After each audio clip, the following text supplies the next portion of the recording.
One minute the yard felt calm, the next second blood hit the concrete and steel clashed against steel while sirens screamed. Smoke from warning shots hung in the air, and the whole place shifted from silence to chaos in seconds. That kind of scene ain't rare inside San Quentin, where every block carries stories that never made the news. It is not just another prison, it is a battlefield where legends are born and lives get ended fast.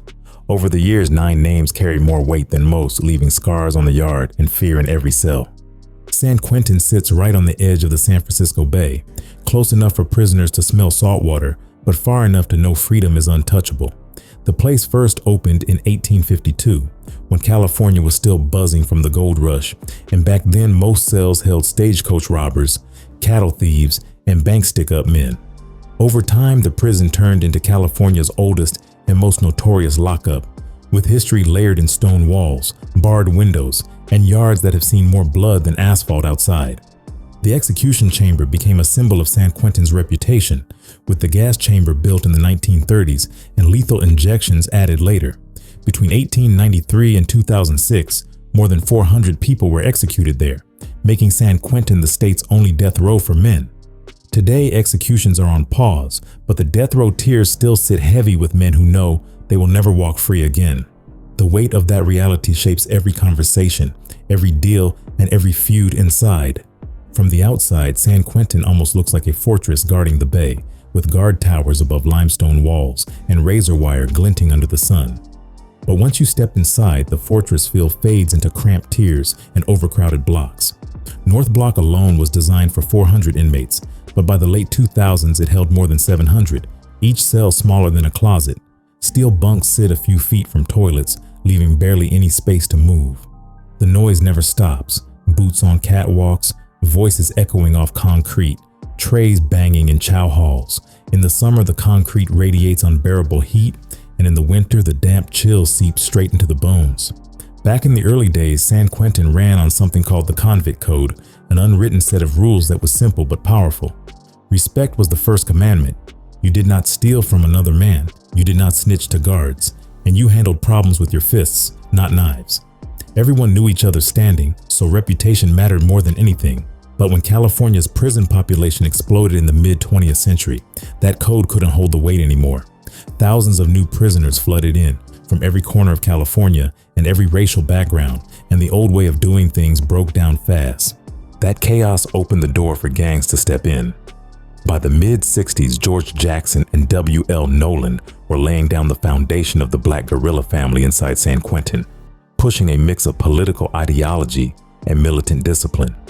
At the exact same time, white inmates created the Aryan Brotherhood, a group built on racist ideology and ruthless violence.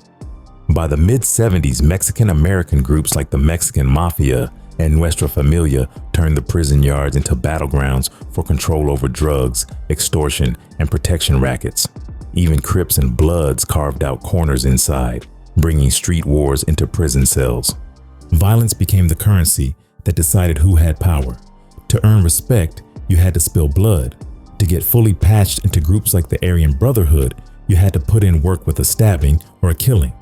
The gangs didn't just control protection, they ran underground economies. Drugs, cell phones, and even food moved through channels they controlled, with taxes and debts enforced by blade and shank. San Quentin was no longer just a prison. It became a place where organization, fear, and violence built empires. That is the stage where the 9 names in this story built their reputations. When people talk about San Quentin legends, Hugo Yogi Pinell's name always floats heavy in the air. He was born in Nicaragua on March 10, 1945, then moved with his family to Los Angeles while still a boy. That city raised him, poor, surrounded by crime, constantly battling to survive. By the mid-60s, Yogi was already clashing with cops, carrying himself like a man cornered by the streets. In 1964, he caught a life sentence in L.A. County for kidnapping and rape. That charge locked him into California's hardest cages, where prison politics dictated every move. Once inside San Quentin, Yogi found himself in the middle of a racial storm. Black inmates weren't just trying to live day to day, they were organizing, pushing back against racist guards and hostile rivals. That's where he crossed paths with George Jackson. Jackson was already making noise with his writings and militant posture, especially after Soledad Brothers spread outside the walls. Alongside W.L. Nolan, Jackson helped form the Black Guerrilla family, mixing radical politics with iron discipline. Yogi rode with Jackson heavy, earning his spot as one of the tightest soldiers in that circle, respected for his toughness and loyalty. By 1970, racial violence was erupting across California prisons. At Soledad, guards gunned down W.L. Nolan and 2 other black prisoners.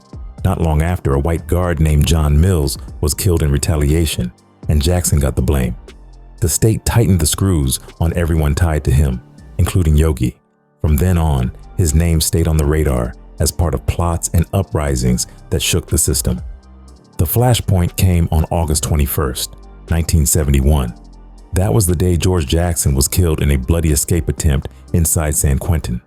Reports said he had a gun smuggled in and tried to break out with other prisoners backing him. The fight turned the prison into a war zone. 3 guards dead, 2 white inmates dead, Jackson dead.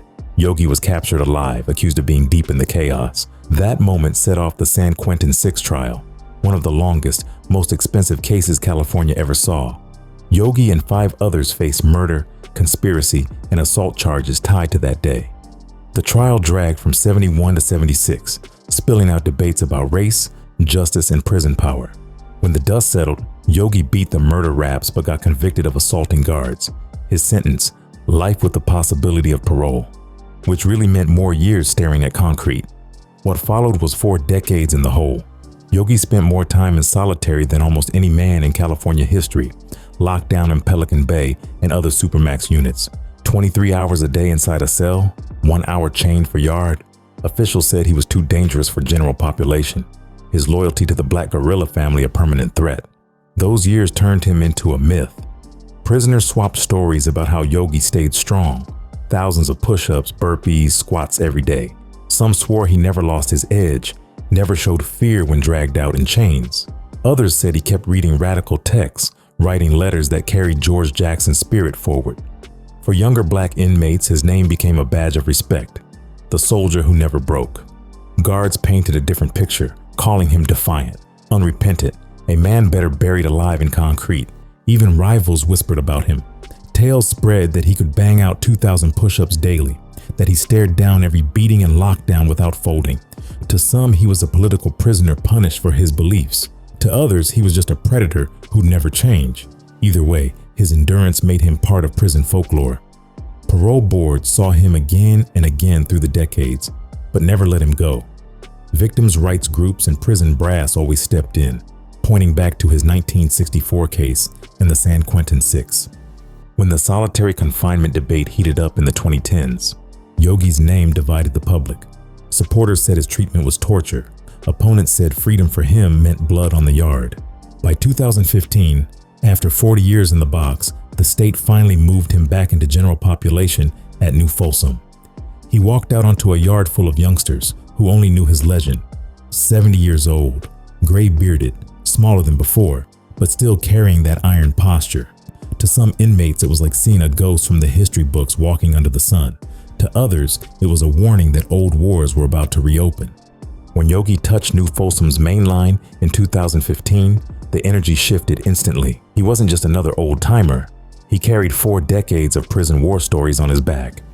For the Black Guerrilla family, his presence symbolized resilience. For the Aryan Brotherhood, he was unfinished business. The tension didn't take long to explode. On August 12, 2015, the yard cracked open during release.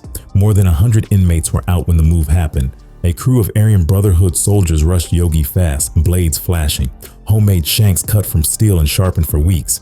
Witnesses said it was surgical, coordinated. He never had a chance. Officers fired warning shots, sprayed tear gas, but the ambush was too quick. Yogi went down under a rain of steel stabbed over and over while chaos swallowed the yard. By the time guards regained control, he was gone. At 70, the man who survived solitary longer than most men live died bleeding on prison concrete. Investigators later pinned the order on Ronald Yandell, a high-ranking Aryan Brotherhood shot caller. To the AB, taking Yogi off the board was about legacy, erasing a rival figurehead tied to the Black Guerrilla family's earliest wars. Killing him sent a message: no legend was untouchable. The fallout ran deep. Inside, some inmates whispered that Yogi was assassinated with the state's blessing, that after 40 years in the hole, prison officials dropped him back on a yard knowing exactly what would happen. Outside, supporters called his death political murder, proof that California's prison system had no intention of ever letting him breathe free. But there were just as many who saw it different. Victims' rights groups, old enemies, and even some prisoners argued there was no martyrdom here, just a violent man who finally met a violent end. To them, his 1964 conviction and ties to the San Quentin Six defined him, not his endurance in solitary. News outlets ran both sides. Some called him a revolutionary, others a predator. The divide mirrored the man himself. Half his story was loyalty, resistance, and refusal to bow. The other half was violence, fear, and the memory of bodies left behind. For the younger generation locked up that day, the lesson was brutal and clear. Time doesn't erase debts. Legends don't protect you. Even after 40 years in a concrete tomb, Hugo Yogi Pinell was still a marked man, and the yard made sure he paid in blood. Yogi's death on that Sacramento yard didn't just happen out of nowhere, because behind it stood a name that carried power in white prison politics. Ronald "Renegade" Yandell had already built himself into one of the most feared leaders of the Aryan Brotherhood, a man who could send orders across multiple yards without leaving his cell. To understand how Yogi ended up on the wrong end of that hit, you have to rewind and see how Yandell became the kind of man who could make that call. Yandell grew up tied to California biker culture, the kind of world where outlaw motorcycle clubs blurred with meth labs and backroom hustles. By the late 1980s, he was already knee-deep in drug dealing and violence, running with both bikers and local skinhead crews that fed into prison gangs. He caught his first serious cases in his 20s, linked to armed robberies and meth distribution, and by the time he hit state prison, his name already carried weight in white circles. Inside, violence decided rank, and Yandell didn't hesitate when it came time to spill blood. Court records later tied Yandell to murders inside prison walls, acts that earned him full membership in the Aryan Brotherhood. That group wasn't easy to join since blood in, blood out meant you had to kill for your spot and could only leave in a coffin. Yandell proved himself early, stabbing rivals on crowded yards and leaving behind a reputation for cold efficiency. He wasn't just a soldier though, because he carried himself like someone who thought about long-term power, not just day-to-day survival. By the late 1990s and early 2000s, Yandell had moved from being just another hitter to becoming an organizer, a man who could see the business side of prison power. The Aryan Brotherhood had long been known for their brutality, but under leaders like Barry Mills and Tyler Bingham, they turned themselves into a national syndicate. Yandell rose under that model, learning how to manage crews, tax hustlers, and keep order using both fear and incentives. In California, his words started reaching beyond one prison, setting him apart from regular shot callers. Investigators described Yandell as one of the men who mastered the cell phone hustle, smuggling tiny phones into high-security yards and using them to run operations like a street CEO. With phones hidden in walls and pass-through visitors, Yandell coordinated drug drops, extortion rackets, and violent orders across different prisons. Recorded calls later showed him giving detailed instructions, from how much heroin should move in a deal to who needed to be handled for disrespect. That kind of reach turned him into one of the most powerful white inmates in California by the mid-2000s. Yandell also linked with the Mexican mafia, proving he understood that money mattered more than old rules when it came to the drug trade. Reports from federal indictments showed the Aryan Brotherhood and the Mexican mafia running joint heroin pipelines, smuggling black tar and crystal meth from the streets into California prisons. Yandell acted as a bridge in those deals, making sure his people got their cut while also keeping peace between two groups that were supposed to be mortal enemies. That mix of ruthlessness and business sense made him dangerous in ways that went beyond just stabbing someone on the yard. By the time Hugo Yogi Pinell returned to general population in 2015, Yandell had already secured his place as a dominant Aryan Brotherhood leader. The call to greenlight Yogi's murder wasn't some random yard beef. It was an order carried out from the top by a man who built his reputation on both violence and enterprise. Yandell understood symbolism, and he knew killing a figure tied to the black guerrilla family's roots would remind everyone who controlled the balance of power. Yandell's rise wasn't just about business smarts, because he also understood how ritual and discipline held the Aryan Brotherhood together. Inside those walls, loyalty wasn't a choice, it was survival, and Yandell enforced it with rules that left no space for hesitation. Inmates under his watch knew that failing to carry out an order meant facing punishment just as severe as the target himself. Accounts from prison informants described him holding quiet meetings where he laid down codes, requiring soldiers to memorize rules and live by them without question. He mixed old traditions with newer tactics, blending the ritualistic side of the Brotherhood with the modern hustle of contraband and phones. Stories floated through the yards that Yandell demanded written oaths, burned papers in cells, and required blood loyalty ceremonies for new soldiers. Investigators connected him to so-called roll calls inside prison blocks, where names were read and checked to keep ranks tight. The discipline style he enforced left little room for weakness, and his reputation as both a strategist and enforcer made him someone nobody wanted to cross. Even rival groups acknowledged that Yandell's leadership kept the Aryan Brotherhood stable during years when many older bosses were locked in federal supermax units. During the early 2000s, California's prisons faced waves of hunger strikes organized against long-term solitary confinement. Thousands of inmates across racial lines refused meals, demanding changes in how the state used security housing units. Yandell's name surfaced during those strikes, with reports placing him among the Aryan Brotherhood leaders who allowed their members to participate. For someone known for extreme discipline, that move showed a tactical side, proving he could balance ideology with strategy when it served long-term power. Still, his legacy would be tied most directly to the murder of Hugo "Yogi" Pinell. When Pinell left solitary and entered New Folsom's general population in 2015, Yandell allegedly gave the order that sealed his fate. Investigators later said the Aryan Brotherhood considered Pinell a living enemy symbol, tied to the violent history of the Black guerrilla family. Yandell's decision wasn't personal, it was organizational, a way to send a clear message across California prisons. The attack carried out on August 12, 2015, bore all the marks of a coordinated Aryan Brotherhood hit, with multiple soldiers stabbing Pinell in unison until he collapsed. For years, the case dragged on as prosecutors built evidence against Yandell and other Aryan Brotherhood leaders. Recorded phone calls, flipped witnesses, and intercepted messages painted a picture of a man directing violence like a chessboard from inside his cell. In 2019, federal indictments targeted Yandell along with dozens of others, charging them with murder, racketeering, and drug trafficking. The trial stretched over several years, but by 2024, the courts handed down convictions that cemented Yandell's reputation. He was sentenced to life in prison for his role in orchestrating Pinell's killing, as well as for running the Aryan Brotherhood's criminal empire. Even with the conviction, Yandell's name still carried weight inside. Prisoners described him as someone who could switch from calm conversation to sudden violence without warning. That mix of charisma and brutality made him dangerous because he could draw men in with confidence before showing the cold ruthlessness that kept him feared. Guards and investigators said Yandell had a way of speaking that made even hard men listen, but his willingness to unleash bloodshed reminded everyone that his power came from violence.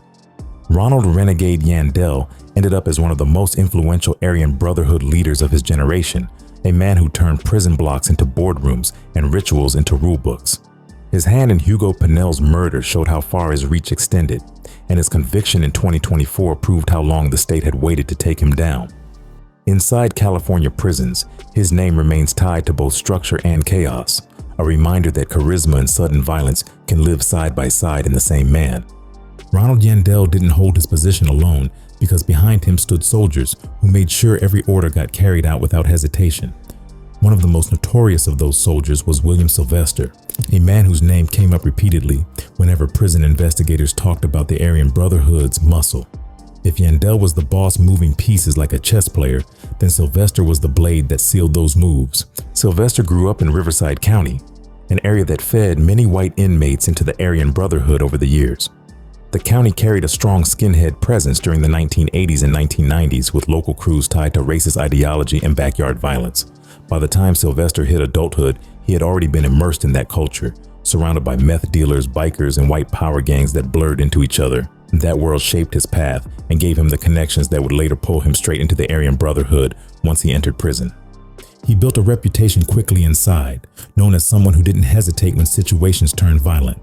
But his true entry into the Aryan Brotherhood came in 2001, when he carried out the act that earned him a permanent spot in their ranks.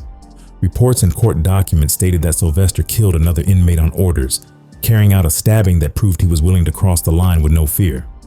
In the Aryan Brotherhood, membership required blood, and Sylvester delivered, making his name one that other inmates respected and feared. From that point on, Sylvester was viewed as an enforcer, the kind of man used to make examples out of people.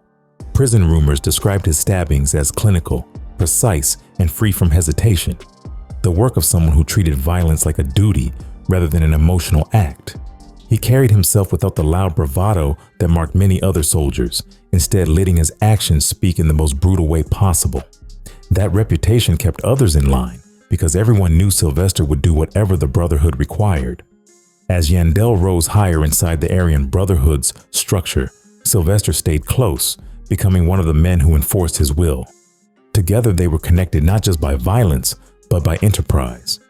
Investigations into prison contraband uncovered how Sylvester played a role in running heroin and meth pipelines alongside Yandell, moving drugs through California's prison system. Cell phones smuggled into yards gave them the ability to direct shipments, collect payments, and coordinate soldiers across multiple facilities. Sylvester's presence ensured that debts were paid and orders followed, because failure to respect those rules usually ended in blood. By the mid-2000s, Sylvester's name showed up in multiple federal investigations targeting the Aryan Brotherhood's networks. He was identified as one of the men handling both the dirty work and the drug trade, showing how violence and business overlapped under Yandell's leadership. Informants described him as quiet but deadly, someone who didn't brag but whose blade guaranteed that people followed orders. Guards noted that he carried himself with calm composure, yet they always marked him as one of the most dangerous men on any tier. Even as years passed, William Sylvester never softened his reputation because every new yard assignment carried whispers of his past work. Prison informants described him as a man who could wait patiently, then strike with sudden precision when orders came down.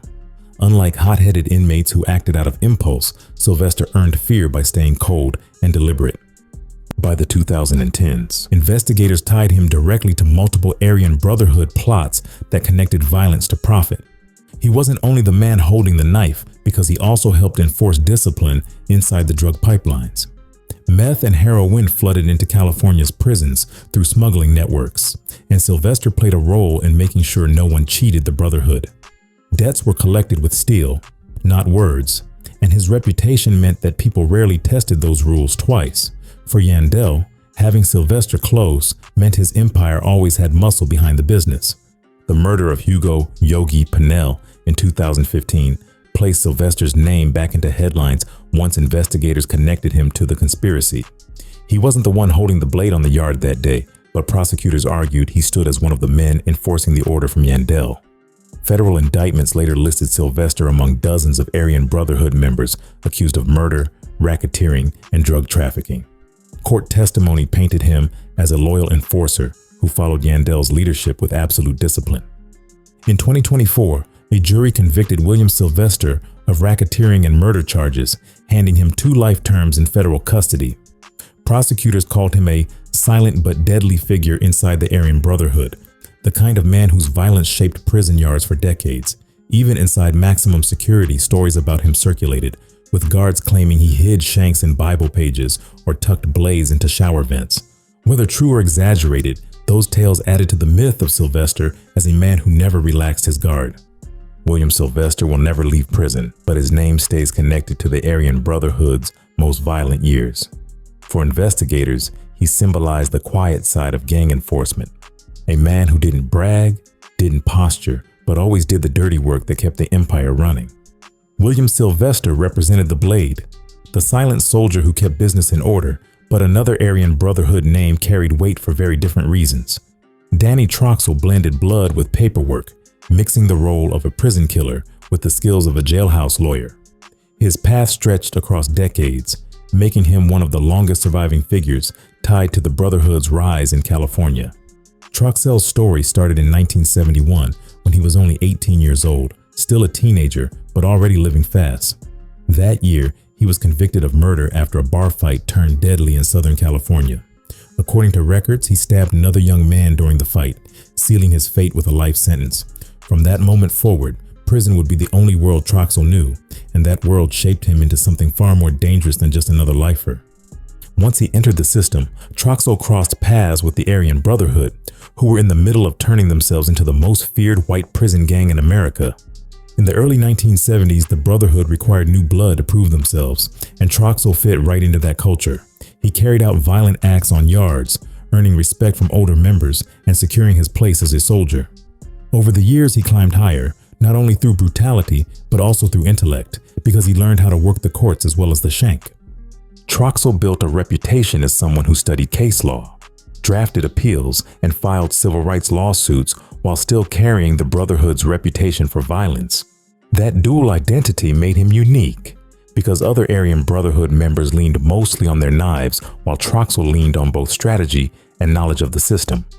Prisoners across racial lines knew his name, not only because of the hits he was tied to, but also because he could write motions that shook the state. One of his most notable contributions came during the years when solitary confinement dominated California's prison system. Thousands of men sat locked down 23 hours a day in places like Pelican Bay's security housing unit. Troxell helped file lawsuits challenging the use of indefinite isolation, arguing that the state was violating constitutional rights by holding men in cells for decades. His work, along with other inmate litigators, pushed courts to examine conditions that had previously gone unchallenged.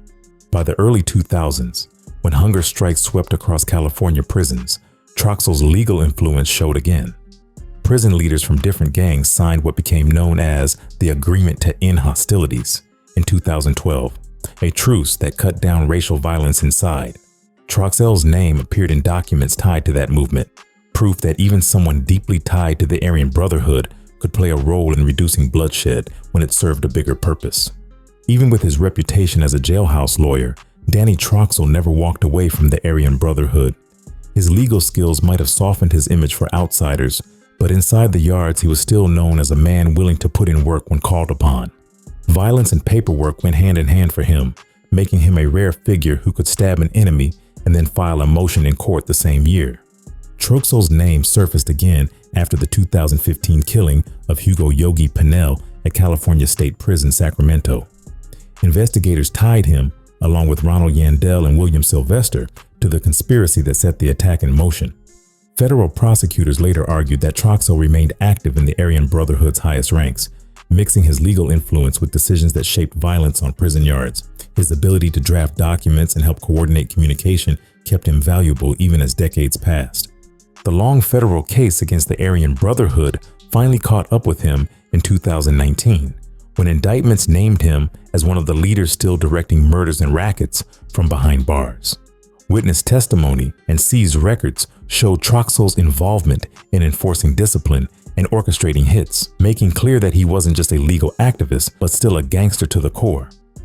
In 2024, a jury convicted him on racketeering and murder charges, placing him alongside Yandell and Sylvester as part of the leadership that drove the Aryan Brotherhood through the 2010s. Troxell's legacy remains divided because some prisoners saw him as someone who helped bring change through the Agreement to End Hostilities, while others never forgot the violence that defined his career. Guards described him as sharp and methodical, carrying himself with quiet confidence even while facing life without parole. To many, he symbolized how deeply gangs could entrench themselves in California's prison system, turning lifers into both killers and courtroom tacticians. Danny Troxell entered prison at 18 and never left, spending more than 5 decades shaping the Aryan Brotherhood from the inside. His story shows how survival in San Quentin and beyond sometimes required brains as much as blood, leaving behind a legacy built on law books and knife fights alike. Danny Troxell's mix of law and violence showed how the Aryan Brotherhood could stretch influence in many directions, but another figure shaped the Brotherhood's entire identity at the national level. Barry the Baron Mills carried a name that spread fear through both state and federal prisons, remembered as the man who turned the Aryan Brotherhood into more than just a gang of killers. His rise started with small-time robberies, but inside prison walls, he became one of the most powerful white prison leaders America ever saw. Mills was born in 1948 and raised in California, where he drifted into petty crime before adulthood. Arrest records tied him to robberies and burglaries during his youth, the kind of small hustles that ended with his first serious convictions. By the late 1960s, he entered federal custody, carrying himself as another angry young convict, but his path shifted when he met the Aryan Brotherhood. Violence opened doors, and Mills had both the willingness and the intelligence to climb quickly. One event in 1979 cemented his reputation permanently. That year, at the United States Penitentiary in Atlanta, Mills carried out a near beheading during a prison killing that shocked even hardened inmates. According to testimony, he used a homemade blade to attack another prisoner, slicing with such brutality that the story spread through the federal system almost instantly.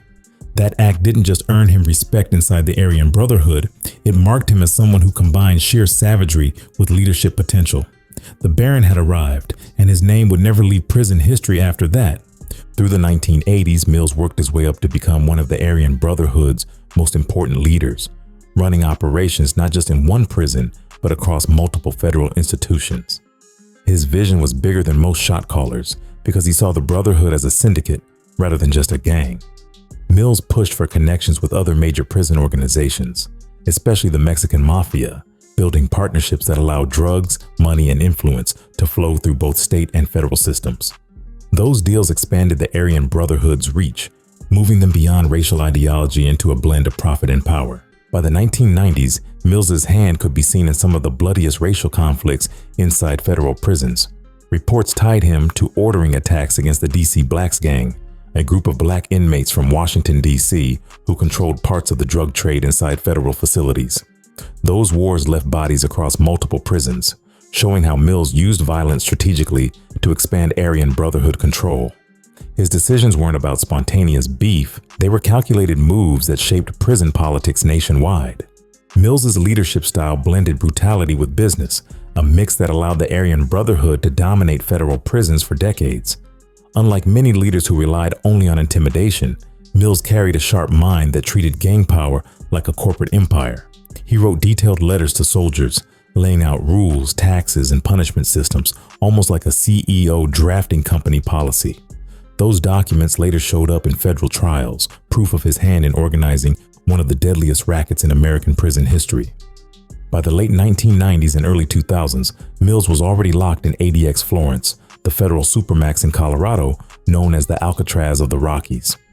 Even from a tiny concrete cell, he managed to send orders across the country, directing murders, drug pipelines, and alliances. The Aryan Brotherhood expanded under his watch, collecting drug profits from street gangs and controlling who lived or died inside federal walls.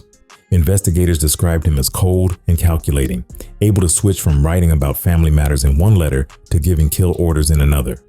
Mills's name carried weight not only with white inmates but also with rival groups, because everyone knew he was willing to work deals if money flowed. His relationship with the Mexican Mafia stood as one example, showing how racial lines could bend when profit mattered most. Yet he never let ideology fade entirely, keeping white supremacy as a core identity while using business moves to strengthen the Brotherhood's grip. In 2006, federal prosecutors indicted Mills along with Tyler Bingham, another top Aryan Brotherhood leader, for orchestrating multiple murders from behind bars. The trial became one of the largest against a prison gang in American history, and though he was already serving life, the new conviction sealed his place in isolation for good. By the time Barry Mills died in 2018 at age 70, he had already reshaped the Aryan Brotherhood from a violent clique into a nationwide syndicate. His story proved how one man could turn petty robberies into a legacy of organized terror that reached every corner of the federal prison system. Barry Mills built his empire in the federal system, but California's death row carried its own legends, and one of the most infamous names locked inside San Quentin was Tiequon Lil Fee Cox. While Mills gained power through organized networks, Cox made his name through raw fear, stepping into the books as one of the youngest and most violent Crips of the 1980s.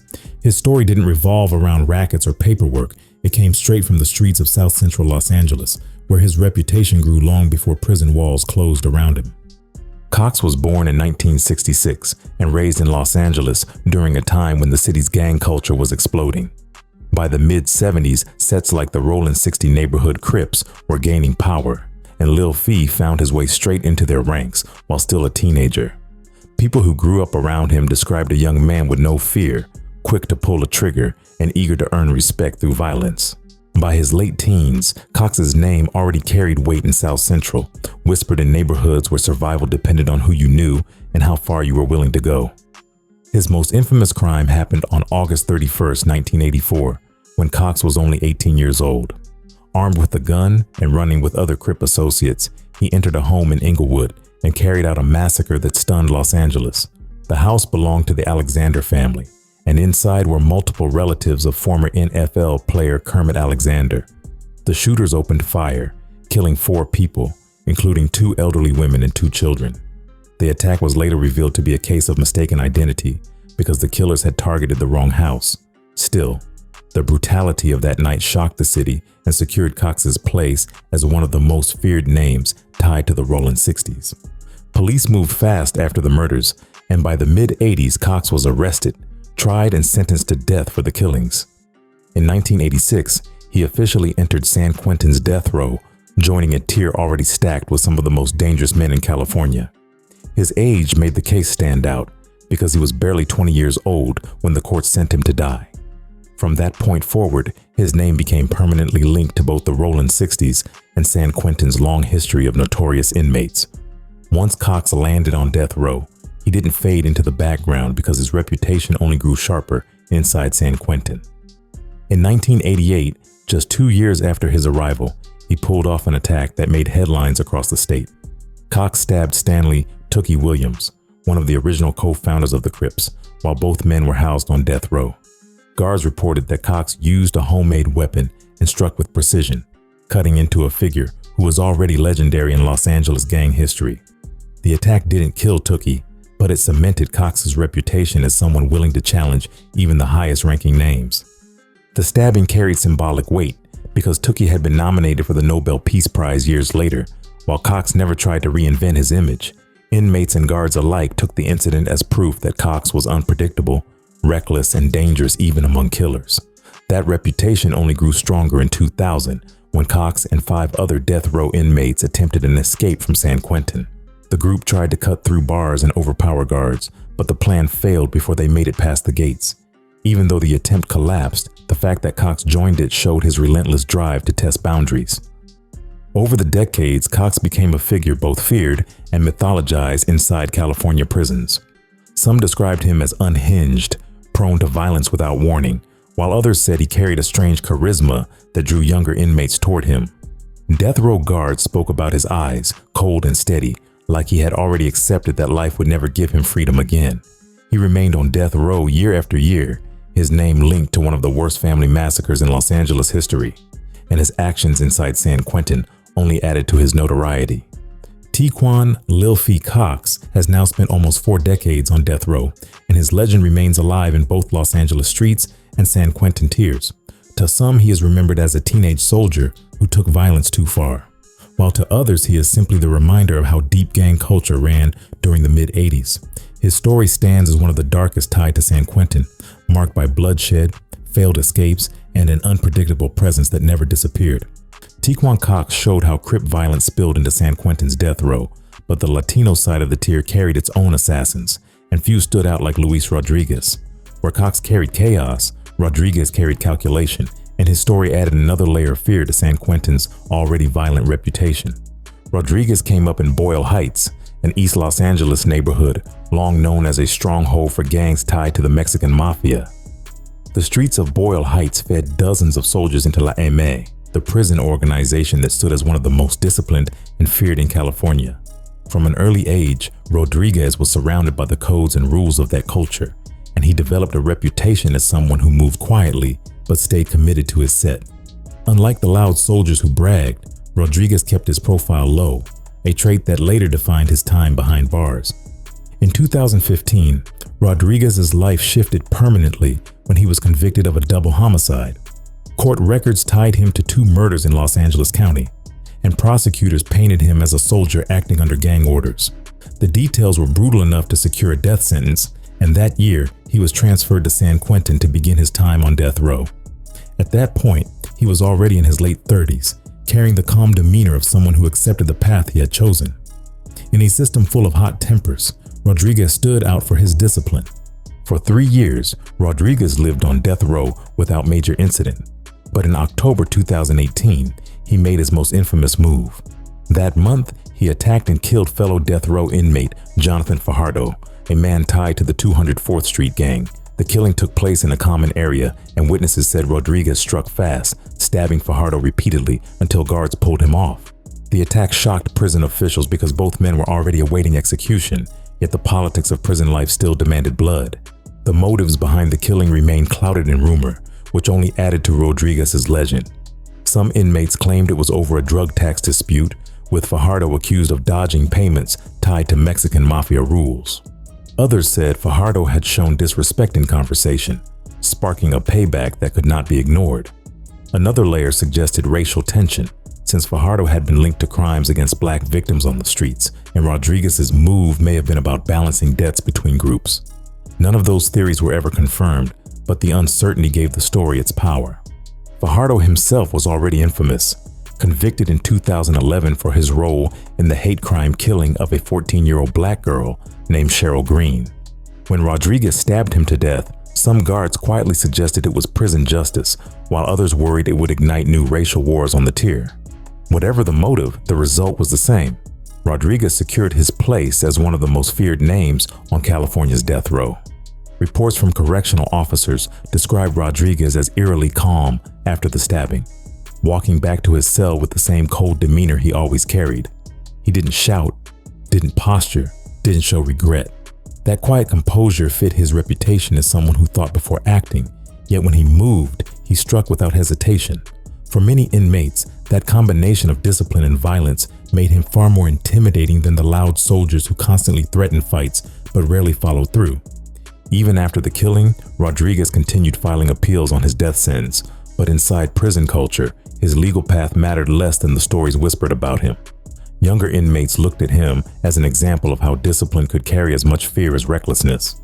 Guards who patrolled his tier described him as polite during counts, yet everyone knew the same man had stabbed another death row inmate to death in front of witnesses. That contradiction only fed his myth. Prison lore now keeps Rodriguez's name alive, not just as a man on death row, but as a figure who embodied the Mexican mafia's cold discipline. Unlike Cox, whose violence often seemed reckless, Rodriguez's moves carried the weight of planning, silence, and finality. His killing of Fajardo became one of the rare instances of a death row inmate murdering another death row inmate, and that fact alone secured his reputation in San Quentin history. Luis Rodriguez remains on death row with ongoing appeals, but his story continues to echo across the tiers. For many, he symbolizes the kind of soldier who never wasted words, never raised his voice, but always carried the weight of deadly intent. In a place filled with men already sentenced to die, his ability to enforce discipline through silence set him apart. His legend is less about chaos and more about control, a reminder that in San Quentin, sometimes the quietest men are the ones you should fear the most. Luis Rodriguez showed how silence and calculation kept a man dangerous on death row, but the Northern California side of the prison wars carried its own figures, and one of the most complex was John Boxer Mendoza. Unlike many of the names tied to San Quentin, Mendoza eventually stepped away from the life, but not before leaving a bloody trail as a commander inside Nuestra Familia. His journey from San Jose streets to YouTube storyteller makes him one of the rare men who turned his prison legend into public reflection. Mendoza came up in San Jose, surrounded by the constant battles between Norteño and Sureño gangs. As a teenager, he fell straight into Norteño culture, fighting for blocks, pushing dope, and earning respect through violence. By his late teens, he already had charges for robbery and assault, which sent him in and out of juvenile halls and eventually landed him inside California's prison system. That was where Nuestra Familia, the prison gang that governed the Norteños, took notice. Nuestra Familia demanded discipline and loyalty, and Mendoza proved himself quickly. He earned the moniker Boxer for his build and fighting style, and by his 20s he was being groomed for higher responsibilities. Inside San Quentin and later Pelican Bay, Mendoza served as a soldier tasked with carrying out stabbings, collecting taxes from Norteño drug dealers, and training younger recruits in the gang's strict codes. He learned how to draft directives, how to run prison yards, and how to enforce rules with steel when words didn't work. By the 1990s and early 2000s, Mendoza had risen to the level of commander, holding influence not only inside prison, but also over street operations tied to the Norteños. Nuestra Familia leaders demanded a cut of all drug sales in Northern California, and Mendoza was part of the structure that enforced those taxes.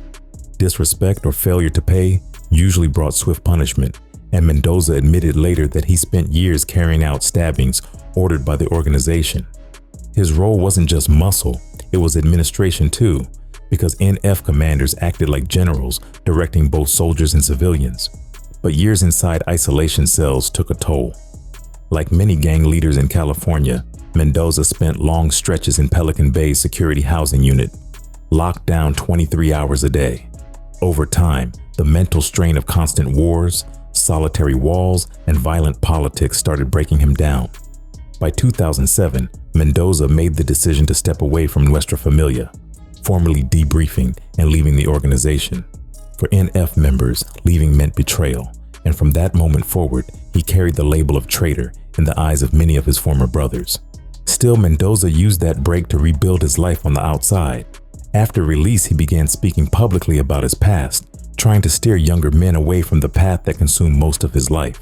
He eventually became one of the central voices on Paradigm Media News, a YouTube channel where ex-gang members tell raw stories about the prison world.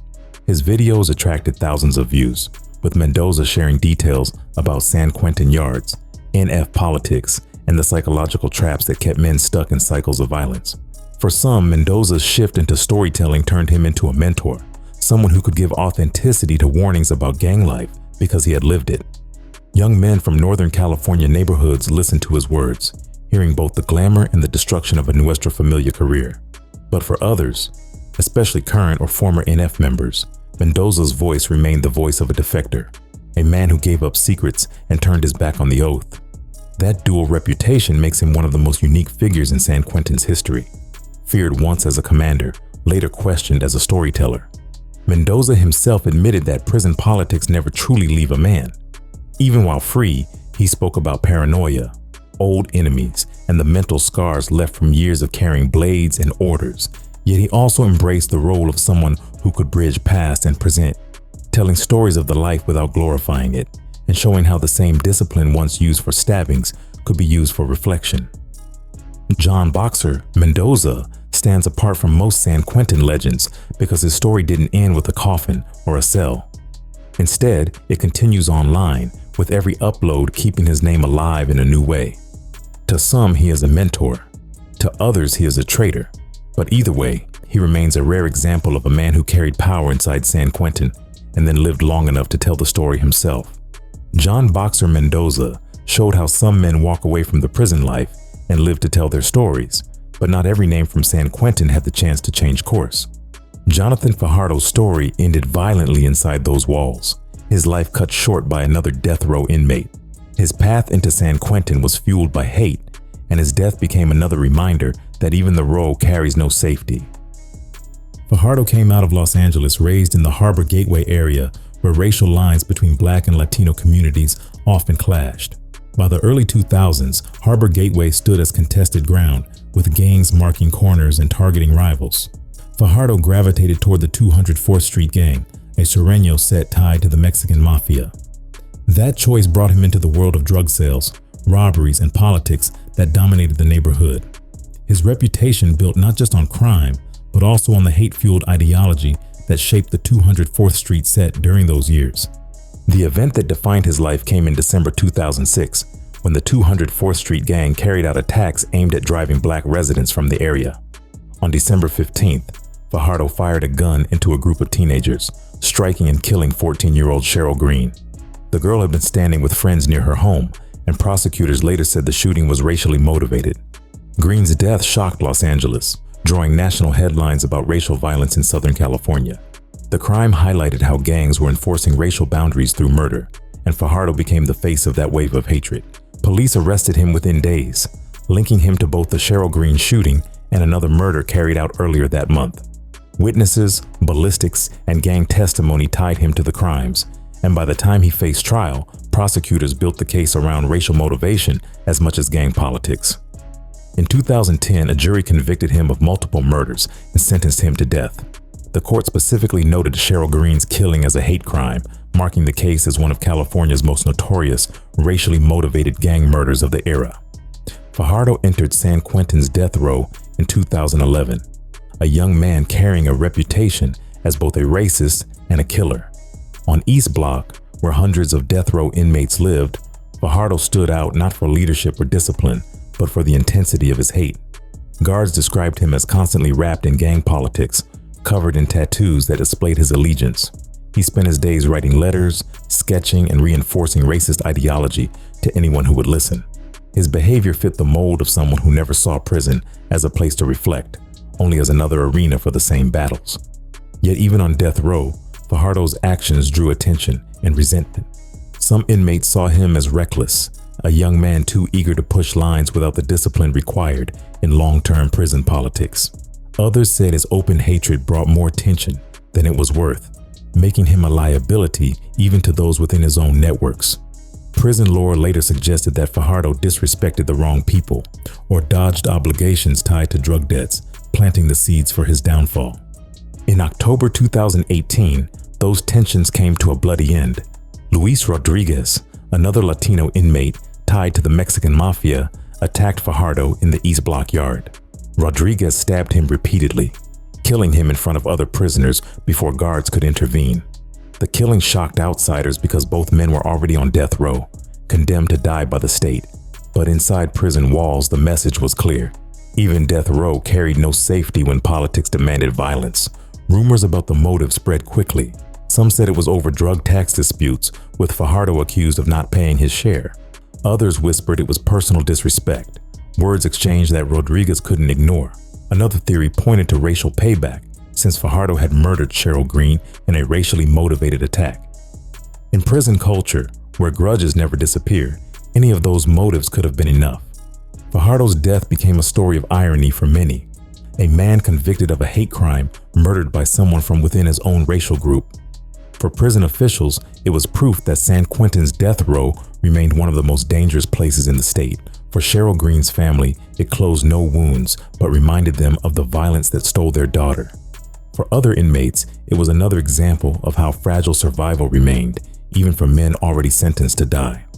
In the aftermath, prison investigators reviewed security, but admitted that when hundreds of condemned men share small spaces, control is never absolute.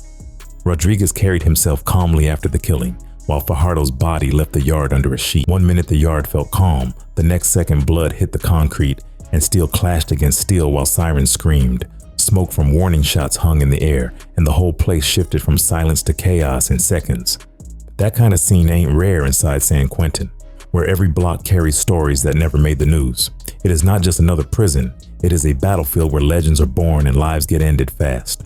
Over the years, 9 names carry more weight than most, leaving scars on the yard and fear in every cell. San Quentin sits right on the edge of the San Francisco Bay, close enough for prisoners to smell salt water, but far enough to know freedom is untouchable. The place first opened in 1852, when California was still buzzing from the gold rush, and back then most cells held stagecoach robbers, cattle thieves, and bank stick-up men. Over time, the prison turned into California's oldest and most notorious lockup, with history layered in stone walls, barred windows, and yards that have seen more blood than asphalt outside. The execution chamber became a symbol of San Quentin's reputation, with the gas chamber built in the 1930s and lethal injections added later. Between 1893 and 2006, more than 400 people were executed there, making San Quentin the state's only death row for men. Today, executions are on pause, but the death row tiers still sit heavy with men who know they will never walk free again. The weight of that reality shapes every conversation, every deal, and every feud inside. From the outside, San Quentin almost looks like a fortress guarding the bay, with guard towers above limestone walls and razor wire glinting under the sun. But once you step inside, the fortress feel fades into cramped tiers and overcrowded blocks. North Block alone was designed for 400 inmates, but by the late 2000s it held more than 700, each cell